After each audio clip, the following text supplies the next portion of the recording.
do whatever. Money, belts does not matter to us. It's about doing legacy, making history. That's what matters to us. Well, I hate to give you bad news, but on that same interview, Charlo did say that he not gonna move up from 160 until 2 to 3 fights from now, which go hand to hand with what his trainer said, which is they're gonna stay at 160 for a year. At what point do you give up on potential big fights at 160 and just try 168? I'm growing into being a 168. Like I just got comfortable at 60.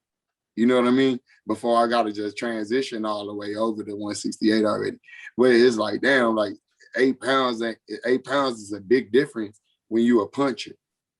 You know, and let alone like, you know, the style's gonna make a different fight because I'm gonna be like the smaller fighter in the matchups, you know.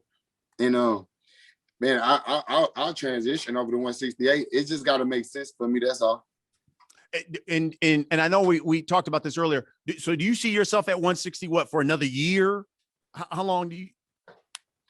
I probably got like maybe about 2 or 3 fights at 160 because like 160, like the 154 pounders, like Hurd and all those little dudes, they gonna probably eventually come up to 160.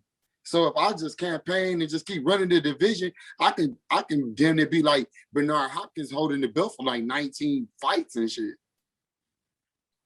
I can really campaign at 160. Charlo will be moving up to 168 anytime soon? Well, I think he probably can, you know, keep the weight for about maybe another year. You know, then eventually he's going to have to move up. You know, it's not much left for him at 160. So, but he still got some opponents that he had to take care of business with, and then he's going to definitely go up. You know, why would you open your mouth? You know that you're going to break somebody's neck. You're putting it on everything you love. You know, to me, he's talking about his family. I think, you know, because to me, everything I love is my family. Why would you even bring him up to that? You know, that you won the fight, that you want to make it happen, and now your trainer comes to defend you and says that, no, you're going to stay at 160. Only if you fight Canelo, you'll come up to 168. I mean, so that tells everybody that he's scared to fight David Benavidez. He does bring a lot to the table. His trainer doesn't even know what he's talking about either. Charlo beating David Benavidez will take him to another big level. And this fight could also be a pay-per-view fight, David Benavidez against Charlo. It will be a very exciting fight that people want to see. Oh, it's definitely a pay-per-view fight. You can have my money right now. If this fight get made, I'm paying for the fight right now, even if it's all the way in September. So that's what I don't understand. People want to see that fight. So when his trainer, Shield, you know, when he said that David does not bring anything to the table, I don't even know what is he talking about. This is a great fight. This is a good fight, very exciting fight, a very dangerous fight for both teams.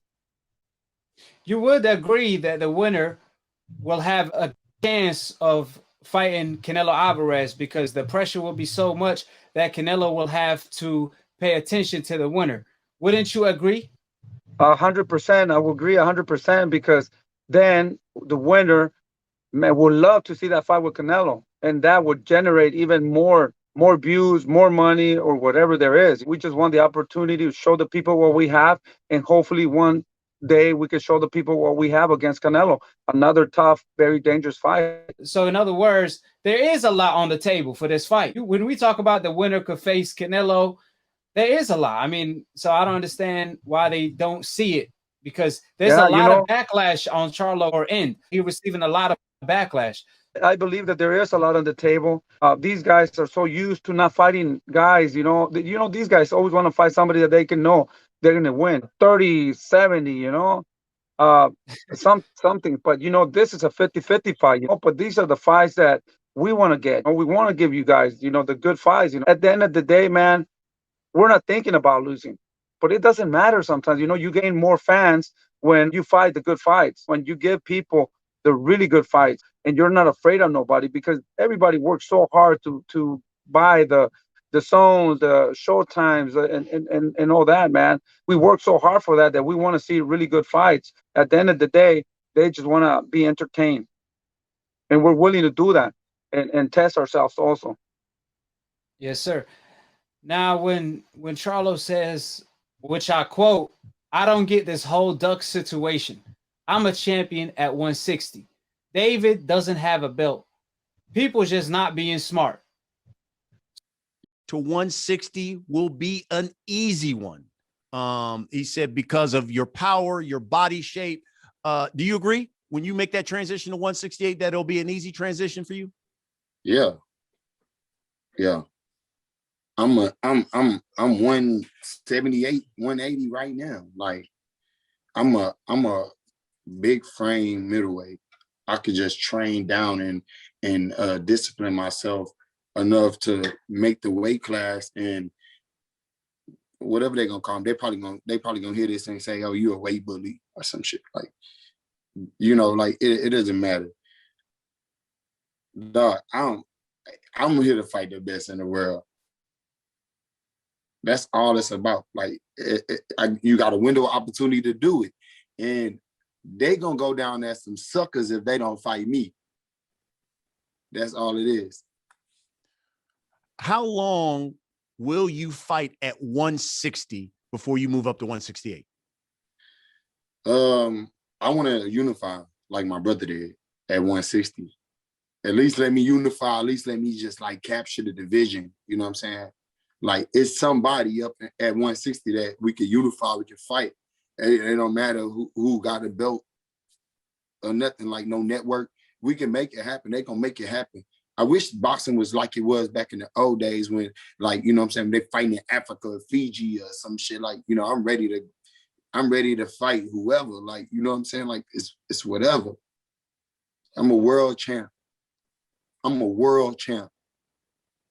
They giving belts to anybody at this point, right? If it was up to 31 of them tried me. Want a Daniel Jacobs fight, definitely. I want one of those big fights next. Benavidez, to go up to 68 to fight Benavidez, it just got to make sense. I do it too. I fight Benavidez next. It's just got to make sense. It's just got to be right, like, for me to pass up. I'm the champ at 160. You get what I'm saying? The next shot from 160 is Canelo. Why tamper with that whenever, you know what I'm saying, dude moving around? Like, trust me, I'll go up to 168 if I have to. I really should have went back down to 54 and beat the shit out of Hurd and never let him get that 154 title, but I had to move up after knocking out J-Rock. He was probably the sensation at that time. You know what I'm saying? I heard him so bad, gave Hurd a little hype. I heard J-Rock so bad, it gave Hurd a little hype. Then he go fight the wounded prey. You understand? He go fight them and get a lot of hype and make a lot of money off of it. And I'm happy for him. I'm up at 60 anyways. I'm trying to chase the big boy. Where the fuck is GGG? Why ain't nobody talking about him? He's still top tier. If I can't get Canelo, at least I can get GGG, right? Y'all want to see me tested. Obviously, Derevchenko didn't prove nothing because y'all told me that fight was going to get me to Canelo. I beat him the way I beat him. Y'all still don't give me no credit.